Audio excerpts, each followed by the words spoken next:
Okay, what I've got, you've got a tool that comes in the toolkit, but it's also your spark plug wrench. Do not use it because you may not be able to find anything that'll work for the spark plug if you twist it off. What I have found was metric thread union or joints, you know, threads on both ends or all the way through actually. And I've got one for the back axle too. So I stick that in there. And then let me get my wrench and we'll undo it. And the best way to size them up is the big one. Front axle is 19 millimeters. And the rear one is 17. So just go out and get these nuts at a hardware store. My local Do-It has just about anything you could possibly think of as far as nuts and bolts and metric and stainless and SAE. Everything. Well, I got my 19-inch wrench on the 19-inch nut. Now we'll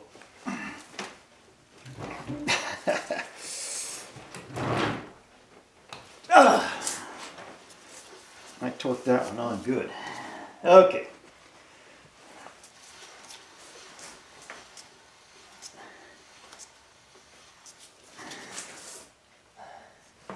When you drop this, be careful because on the other side, let me set up on the other side so you can see. You don't want to drop this thing. In fact, I might drop the scoot a little bit so it can't really drop. Well, yeah, let's see what happens. I think we're out.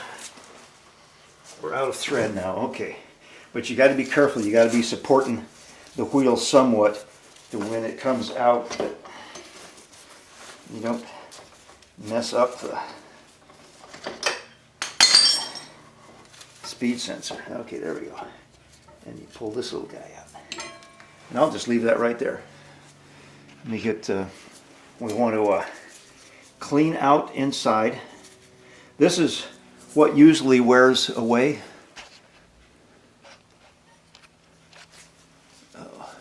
These ears, if you don't lube them, these ears, it seizes, and then these ears wear off inside the hub. There's a couple slots in here, so you got to make certain that when you put it back on that these ears fit back in these slots. Well, actually they're not slots. There's two ears on the wheel that'll trap these slots here on either side of it, so you got a little bit of leeway when you stick it back in, and then once it rolls around a little bit it picks them up. So let me go ahead and clean this out and re-lube it with some Yamaha race grease, which is a lithium based waterproof grease. This is a close-up. You can still see there's quite a bit of grease in there, so I did a good job the last time I did this, and I didn't even have the front wheel off. Let me go ahead and clean everything out and repack it. This is the grease I'm using.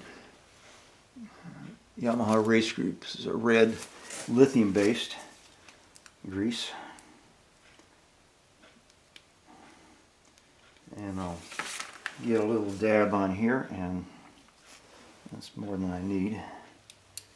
Start poking it down into the... You have to watch in behind here is the sensor part, that you don't go messing it up.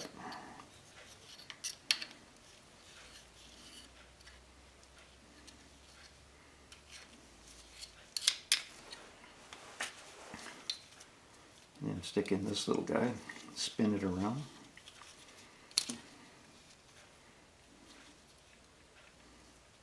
Okay. You want to stick a little bit on the inside too.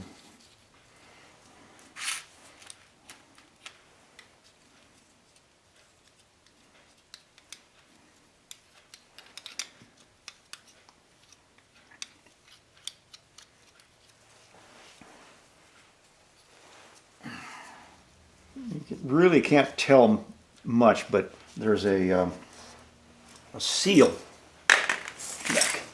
back here. The rubber has a lip on it, check yet to see that there's no wear spots. And it's in good shape.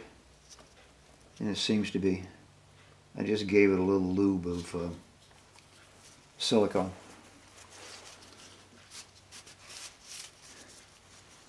Keeps all the grease from streaming out of the hub and over your brakes, which would be a bad thing.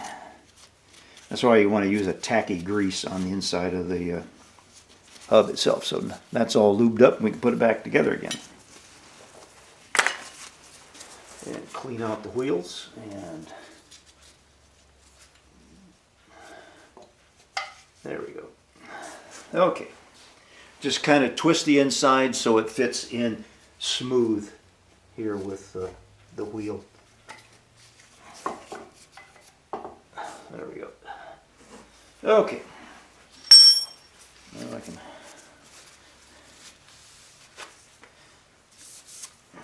I guess I can put a little grease on the axle.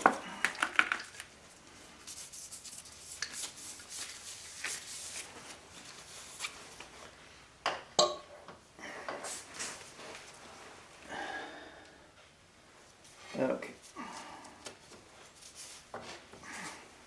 And also, there's a little notch here that needs to go on the inside of the fork here. There's a notch that needs to come up and fit in a little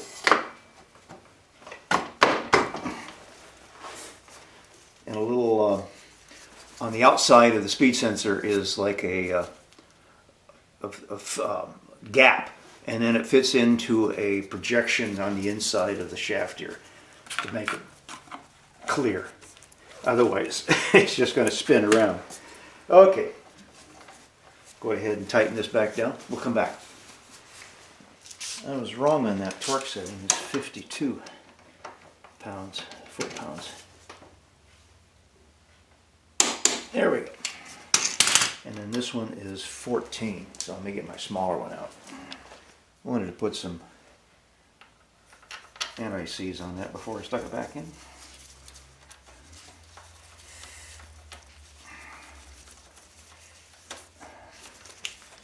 And torque this down to 20 Newton meters.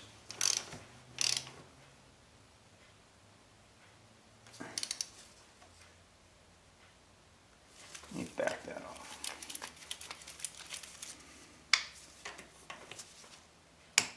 Okay.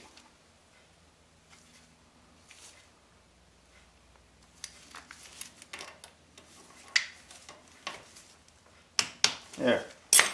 Good enough. Okay. Let's start putting the brakes back on. Okay, I got a piece of plywood here. And my channel locks.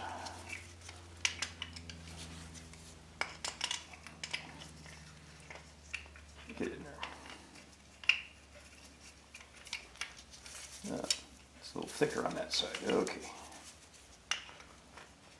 And just slowly, easily squeeze them back in again. And do it slowly because it wants to squeeze them out on the other side. There we go.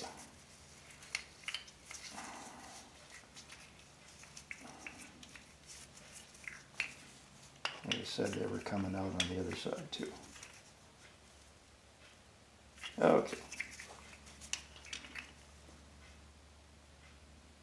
That gets all the fluid back up into the reservoir. So now I can go ahead and stick in my plates.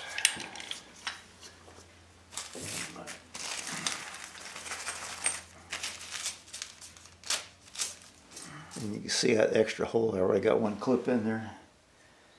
And stick the other one in.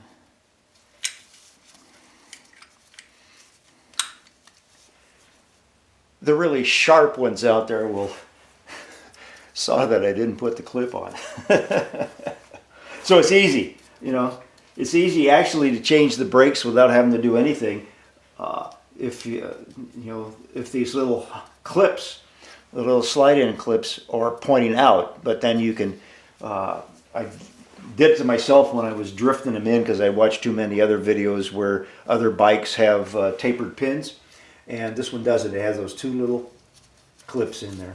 And so if they're up, even if they're not, you can just push in on this thing and then rotate the shaft around to get to where you can pull these guys out. So I don't know if they're supposed to be tucked back in. I'll go ahead and tuck them in so they're out of the way. So let me go to the other side. There is something I want to show you over there. Okay, I've got these up to 29 foot-pounds.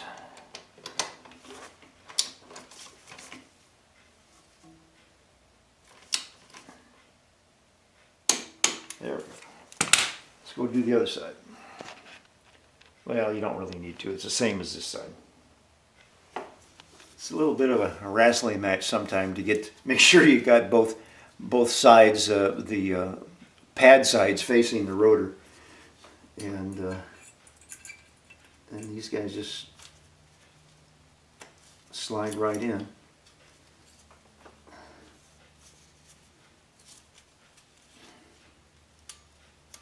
Make sure they're all the way down so they don't come out and just slide them around. But the thing I was alluding to was you got to get this cable back here, the one that was around the speed sensor. It's got an arm down below and above, and it fits in behind here, behind this bolt. Well, let me go ahead and get this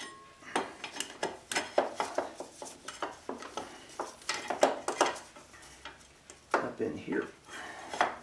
Get the we'll come back. I gotta get the NICs on all the bolts and get them threaded in place, and then we'll come back for a little close-up.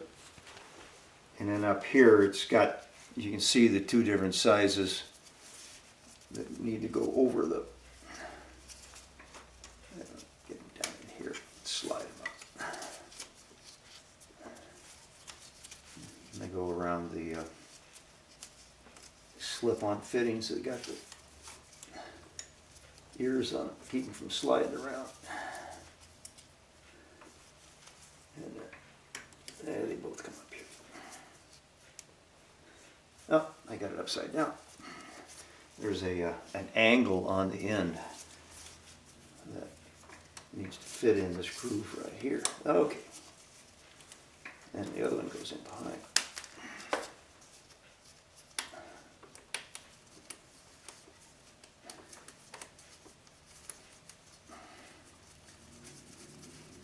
Okay, and be sure that everything is all copacetic. And I'll go ahead and torque these down off camera.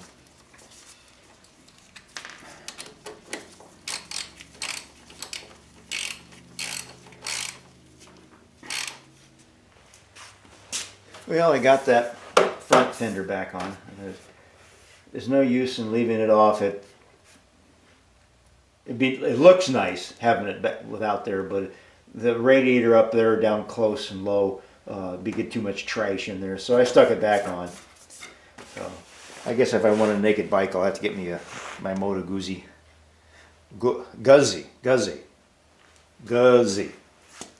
And see what else I was going to do. Oh yeah.